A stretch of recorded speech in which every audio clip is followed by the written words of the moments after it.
Among the waterways and marshes of the Escambia Bay in Pensacola, Florida, stands a majestic $1 million mansion. In the summer of 2009, Jennifer Welburn and her 2 teenage daughters, Lauren and Candace, bask in the beauty of their new home. Before we moved to Florida, it was just the girls and I. I was a single mom, trying to raise them, put them both through school, take care of all of their daily needs all by myself. I was like, wow, this is really my house. I was like, I'm dreaming. Somebody smack me and wake me up. Hey, Jen, you about ready to go? I was, until I came out here. Pretty spectacular, isn't it? A few months earlier, Jennifer and her high school sweetheart, Jamie, reconnected and got engaged. Together, they moved into their dream house. I found this beautiful home close to the water. It was the perfect family house because there was plenty of room for the kids. So, Lauren, how many times did that guy call you today? When I first met Jamie, I absolutely loved him. Twice. No, it was 3 times. Like mother, like daughter. Heartbreaker. He was really sweet, and you could tell he made Mom happy. This is a guy that I can look up to as a dad. I figured that we would live there happily ever after, but that's not how it turned out. It turns out the beauty of the house and the surrounding land mask a violent history. Pensacola, Florida is one of the oldest European settlements in North America. By the mid-1800s, the native population had been completely overrun by new landowners. Cotton plantations flourished, and slaves accounted for nearly half of Florida's growing population. You can imagine Escambia Bay being the waterway right on the property. It was definitely used in slave trading. Today, the horrors of the past are buried deep, but not dead. Someone has never been able to let go of the land or the house.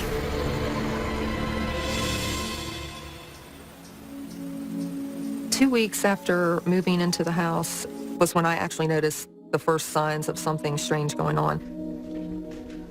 I went upstairs and noticed that the pictures were hanging upside down on the wall, as if that's the way we had placed them.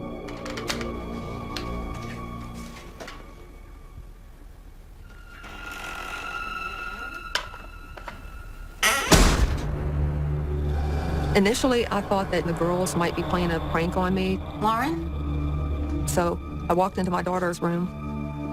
Lauren?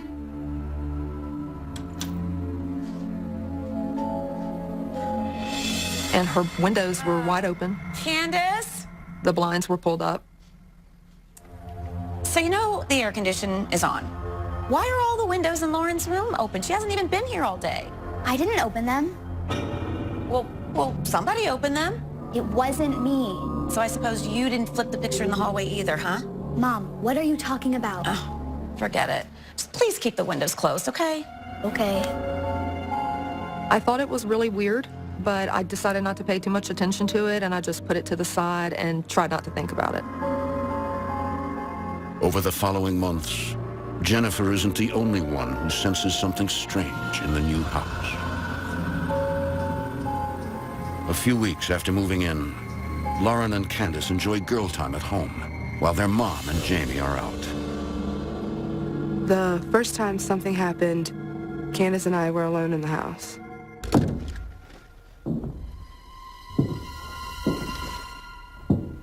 What was that? I don't know. You stay here. I'll go check it out. And we kept hearing this noise upstairs, sounded like somebody was walking around.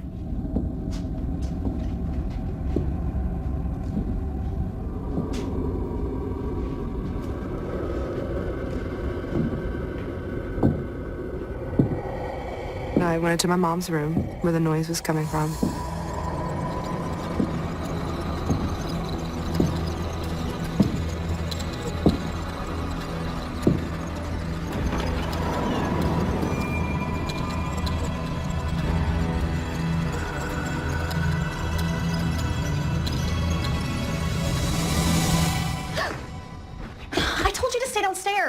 What was it?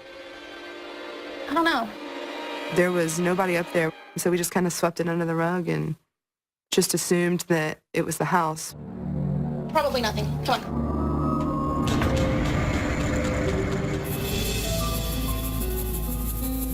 A few nights later, Jennifer is alone in the kitchen when she senses a change in the air, as if someone were watching her.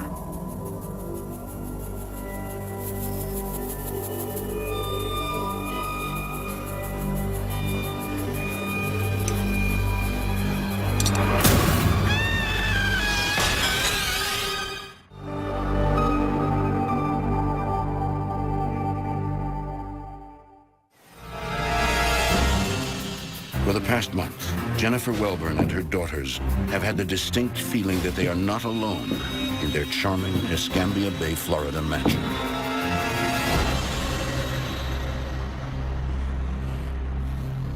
I would walk around the house. I felt constantly like I was being watched, but I could never pinpoint what exactly it was. It was just a really eerie feeling. My grandfather, from before I was even born, had shared ghost stories that just got passed down. But I never really believed in any of it myself. You have to see it to believe it. But not too long after moving in, Jennifer has a terrifying encounter she can't explain.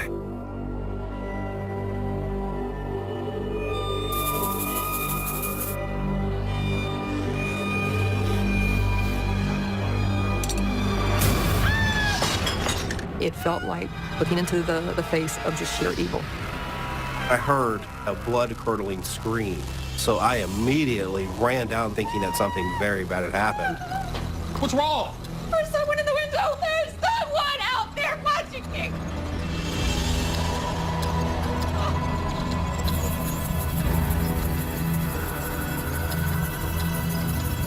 We went outside, and there was nothing there. No one, no sign of anyone. I just didn't see nothing. Well, whoever it was, they're gone now. Did you get a good look at them? No, but there was someone there. It was a man. He was looking right at me. But Jamie doesn't believe her. It was probably just kids. You probably scared them just as much as they scared you. Somebody was there. Somebody was there. I think maybe the house is haunted or something. Haunted house? You've been watching way too much television. You know that stuff doesn't even exist. Finally, I told her, let's just, let it go and keep an eye on things, make sure everything's going to be fine, no problem. He didn't feel the house was haunted.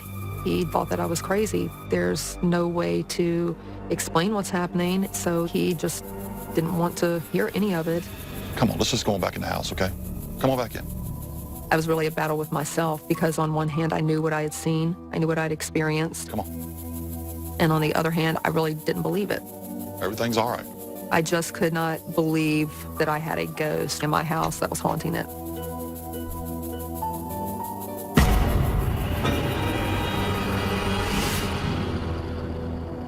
At first, Jennifer keeps the unexpected intruder a secret from her daughters. I was worried because I had physically experienced something and seen something that no one else had. But she finally decides to bring it out in the open.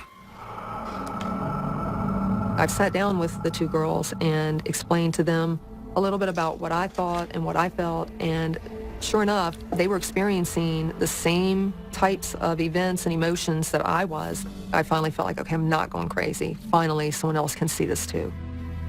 Knowing that Mom was going through the same thing definitely made me scared. When you're the only one feeling it, you're kind of like, well, maybe it's nothing, just kind of brush it under the rug. But to know that somebody else is experiencing the same things makes it more real and definitely a whole lot more scary. For the next few weeks, talking about the haunting only heightens the fear in the house. As a parent, it was terrifying that my girls were having to witness a lot of the same things that I had. It was a difficult situation because I didn't know what to do. I didn't know how I could help them. I couldn't even answer all of these questions for myself. Within a few months of moving in, tension is at an all-time high.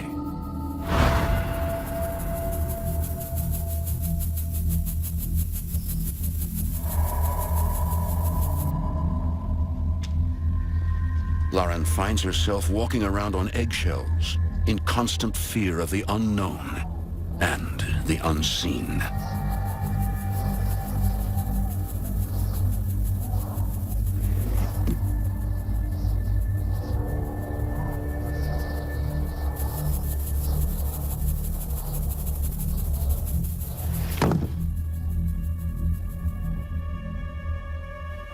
I was in my room, and I turned around, and it was just a really eerie feeling. Something was in my closet.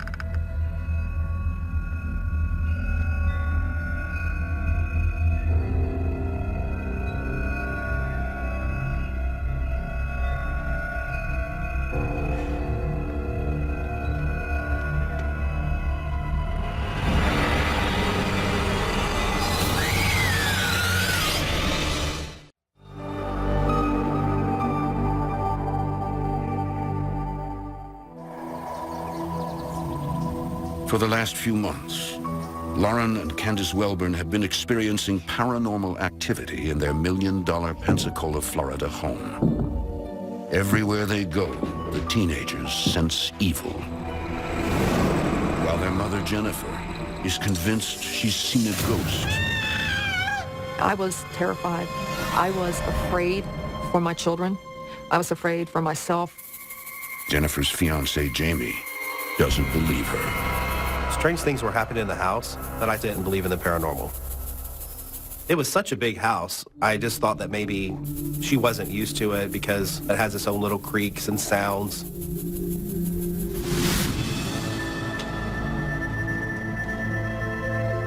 Then one night, Lauren's instincts go on high alert when she feels a presence in her bedroom.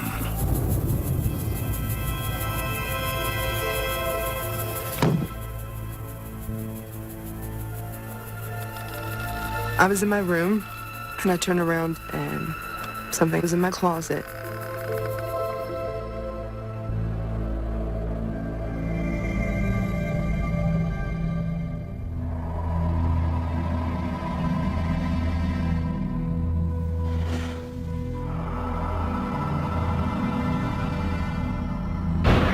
I was petrified.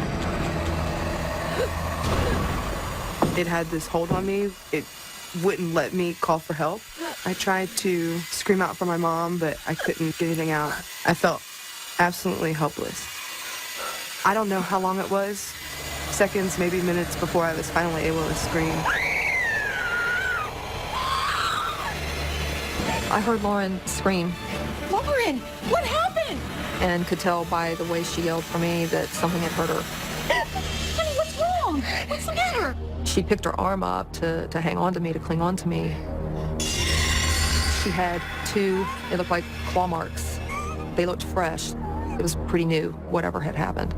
Lauren remembers the man lunging at her, but not being scratched. What did you do to your arm? I don't remember ever being scratched or feeling pain. Seeing that there was completely horrifying for me. It really scared me.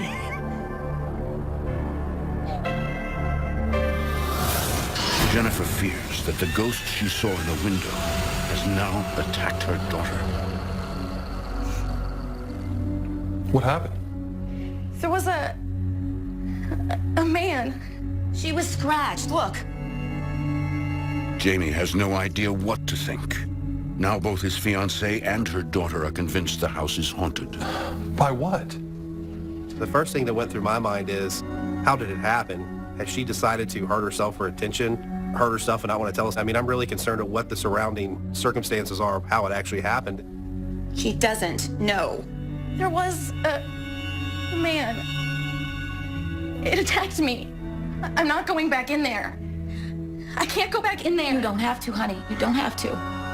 She was shaking, trembling. She didn't understand what had just happened to her. She didn't even really understand what she had just seen. As a parent, you protect your child, and I was not able to do that. I was terrified. whatever it was definitely meant us harm. Jennifer decides to take no chances with her daughters.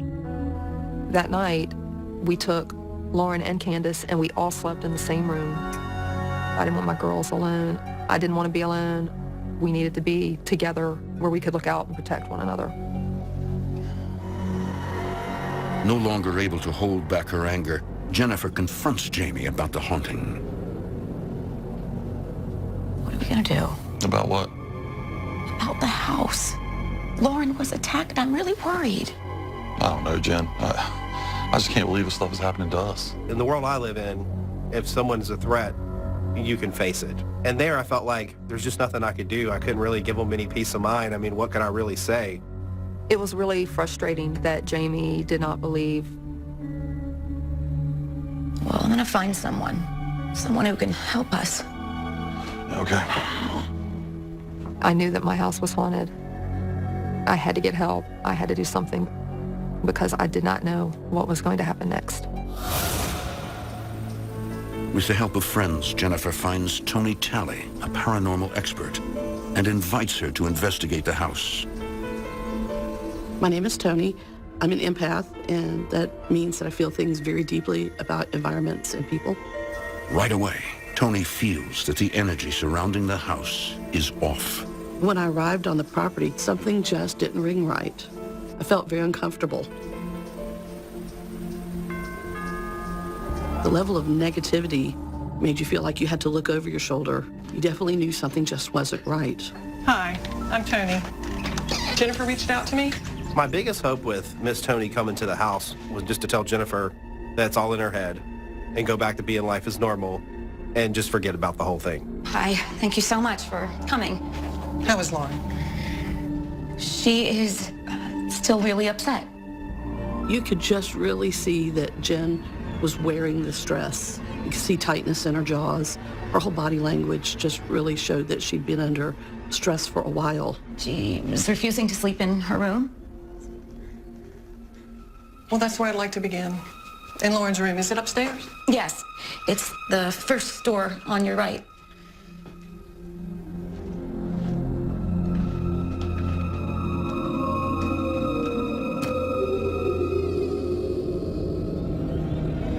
Tony can immediately sense an evil force at work when, suddenly,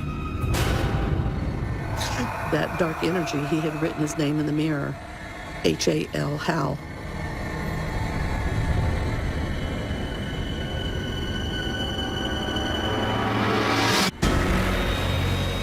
I was awestruck. I wanted to run.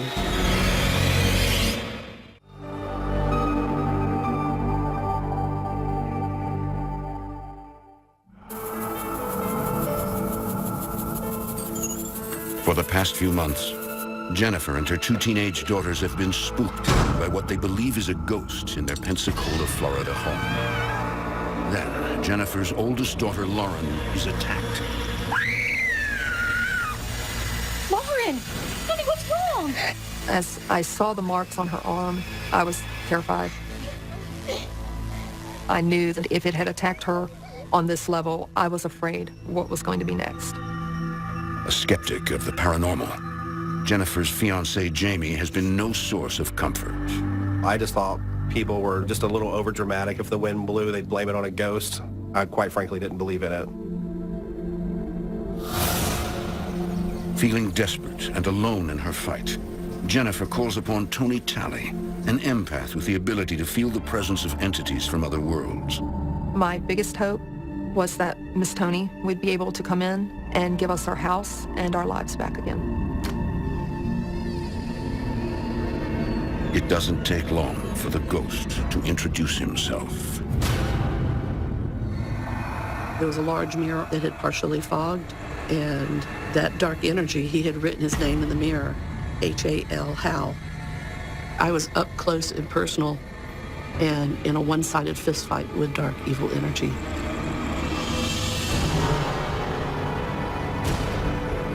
You are not welcome here. You must leave this house.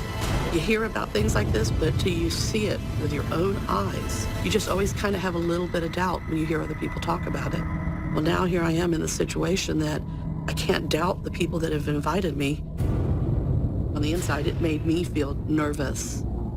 Even though I was very afraid, the family needed me to be stable and confident to get this energy out of their home. The only spirit welcome in this house is the Spirit of God.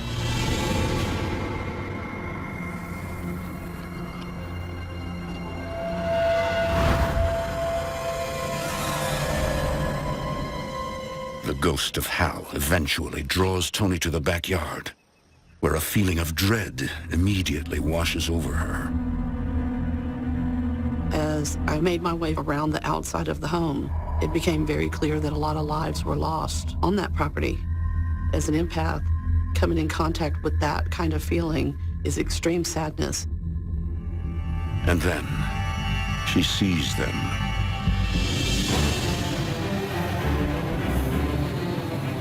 I had a flash vision of multiple people hanging from the trees. The men appear to be slaves. The house sits near Escambia Bay, believed to have been the site of a slave plantation in the 19th century. According to Tony's vision, Hal was the plantation's slave master. I came to the conclusion that this entity, Hal, was over the slaves, somebody who mistreated the slaves. These are people that died without their last rites. They died under the most cruel circumstances. I knew this house had a very dark presence. I knew the family was in danger.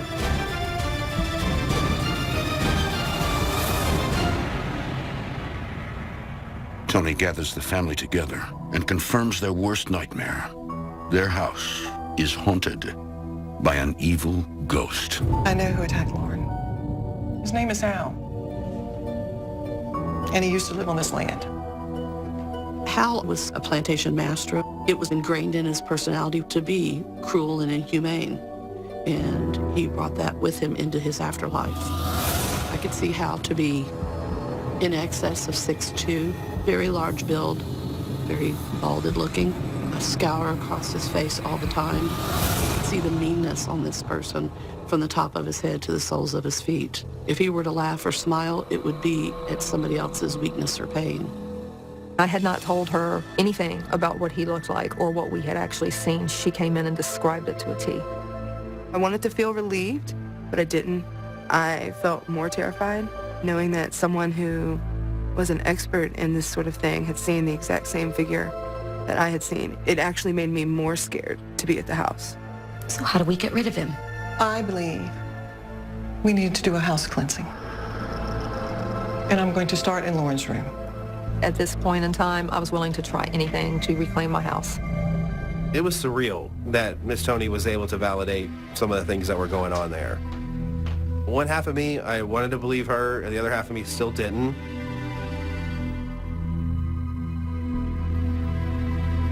I hereby banish all negative energy from this house. I knew that at that point, the mission was to rid the house of all that darkness and all that evilness. Through the power of light and love. For the next few days, the family senses a levity in the house, as if Hal has disappeared. After the cleansing on the house, it just felt completely different. It felt like it had felt when we first moved in. We had this little glimmer of hope that the cleansing had worked.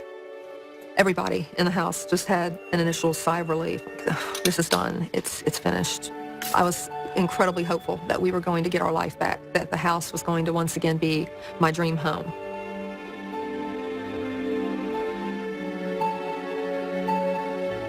But the peaceful state of the house is about to come to an abrupt end. Hal is back.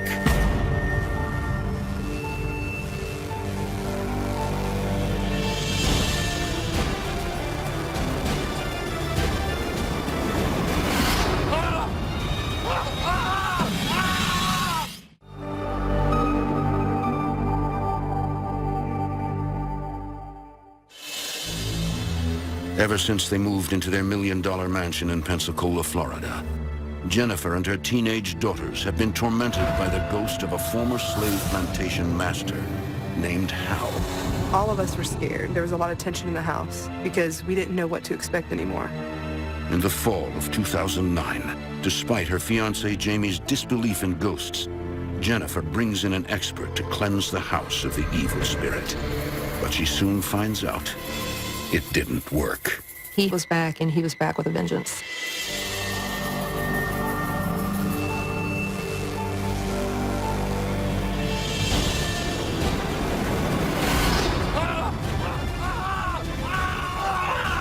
I felt just a kind of a grip on my ankle. I had this just gripping fear go through my body, like this is someone trying to hurt me. I knew that someone was under my bed. Being a good Southern Christian boy, I keep a black Bible right by my bed with a .45 loaded and cocked right on top of it. What is it?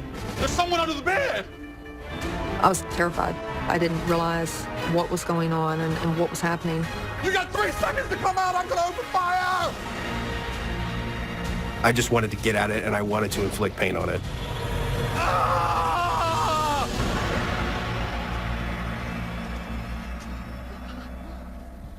There was nothing there. Nothing. That was impossible, and it freaked me out. Jamie realizes he's up against the same evil force that's been after his family, and now it's after him. This is my house!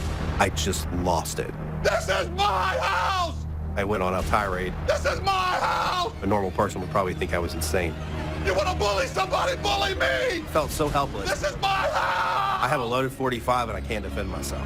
I knew that this was Hal. He wanted to ruin my life and my family, and he was not going to stop till he did. It was completely terrifying to know that whatever this was could pull a man out of bed like it did. It terrified all of us. For Jamie, this was the first time that he knew in his heart of hearts that the house really was haunted. It caused him to feel like he wasn't in charge of his household anymore. There was something there that was bigger, something there that had more control. That scared Jamie. With nowhere else to turn, Jennifer pleads with empath Tony Talley to come to their aid once again. I was hopeful that she might still be able to help us. Maybe something was just inadvertently left out the first time that would completely cleanse the house and give us back our home and our family. That night, Tony returns to do a second cleansing. 18-year-old Lauren and 17-year-old Candace are not present. I need you to remain in prayer with me and focus your energy. I hereby banish all negative energy from this home.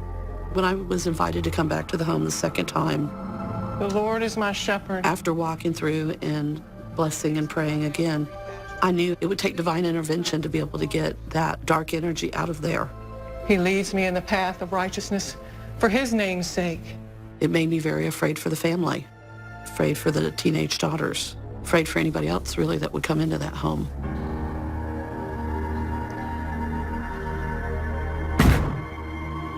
All at once, there was a very large thud on the wall directly behind me. Tony has made someone angry. I just kind of lost the feeling of direction. I should fear no. She just does an immediate stop and gets thrown back against the wall. Tony! It felt like somebody had punched me. My arm. What? As she takes her hand away, it's pretty obvious that something, Oh my God, what is the only that? way to describe it, looked like something bitter. It was gruesome. I mean, it was bad. It made me feel like I was up against the most evil thing I've ever faced in my life. Tony reluctantly claims defeat. It appears Hal has won. I can't help you anymore. Everything until now has just been a warning. Miss Tony said that she didn't feel that she alone would be enough to rid the house and the land from Hal. I knew Hal was not going to leave. This energy that Hal is, this is beyond where my expertise lies. Hal's energy was just not going to go easily. It really required divine intervention. I'll find someone to help you. But I can't tell you what to do. Only your hearts can do that. She said that there was not going to be a happy ending, that this is only going to get worse. She really felt that we were in danger. It was devastating because you spend most of your life thinking and dreaming about an opportunity to live in a house like that, 5,000 square foot, and it turns out to be a living nightmare.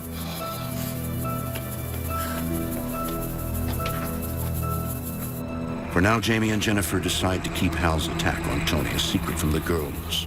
But they do tell them they are thinking about moving. I was ready to be out of the house and try to get the normalcy back in our lives. But after everything that had happened, I was ready to go. But it won't be soon enough. I went into my mom's closet.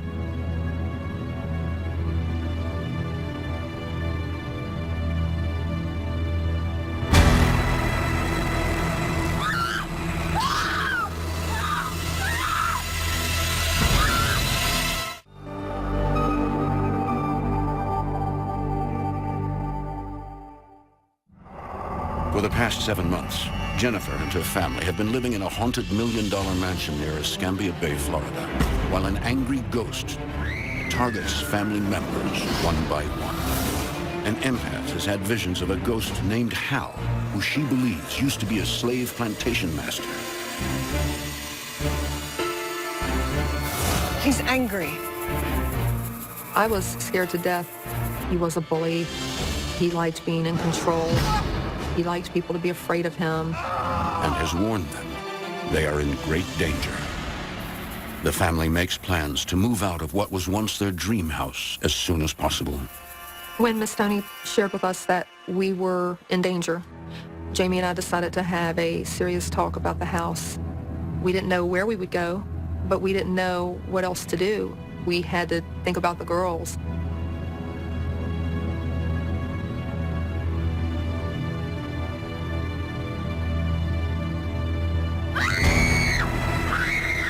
I saw this shadow figure, and I knew that it was Hal. I felt this burning feeling on the back of my neck. I just remember it hurting so bad. What? My God! She had a scratch going from the base of her hairline halfway down her back. For Jennifer, this is the last straw. We're leaving right now. It was at this point that I said, I don't care. My kids, this is not worth this. I don't care about the house. I want out, and I want out now.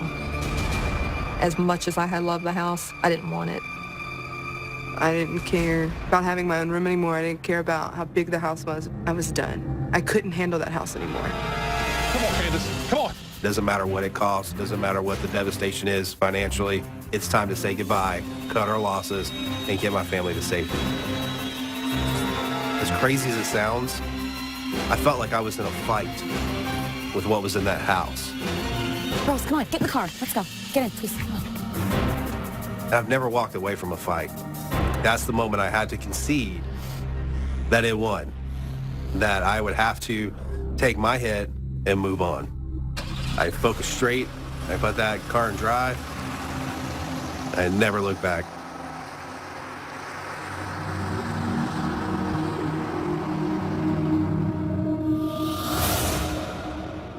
After this happened, we were struggling financially for a little while because all of our money was tied up in the house. We sold the house back to the bank, and the house that we paid $1 million for was sold for $119,000. I'm very blessed that we were able to get out unhurt and relocate and have our family together and safe. It was a very, very difficult time. Before I moved into the house, I did not believe in ghosts at all. I don't know that it's something that I'll ever fully put behind me. I think that it's something that I'll always deal with. I completely believe in the paranormal now. Whereas before, I would laugh at anybody that said it. Until you live it, don't judge it, because it is real. I was very sick for the next few years after coming in contact with the house. I had to have an emergency surgery. They removed a mystery 4-pound tumor that had doubled my intestine in half. It was life-threatening. I stopped doing house blessings altogether. I believe that opens a gateway that invites dark evil energy. I don't think I'll ever be the same again. I don't really think there's any way you could. You can't experience things happening like this to your family, things happening like this in your own home, and forget about it. It changes who you are. I don't know if whatever this was has manifested itself at all to the people that are living there now, but I've no doubt it's still there.